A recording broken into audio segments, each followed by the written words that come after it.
часов дня осуществляется определенное заседание начальника штаба, представителя суда Бегалиева, адвокатов Машова, Асанхадына и Баева.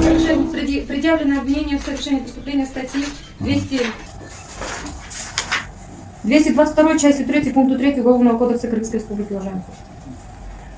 Сізге азыр айта кісінің ұзын қажеті жоқ деп айтыштым болған сізге ушуга чейин белгілеген деп атышат билишет.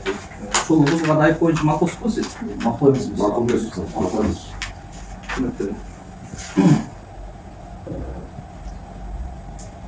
Так, иштейсиктүү тартибин аныктабасак.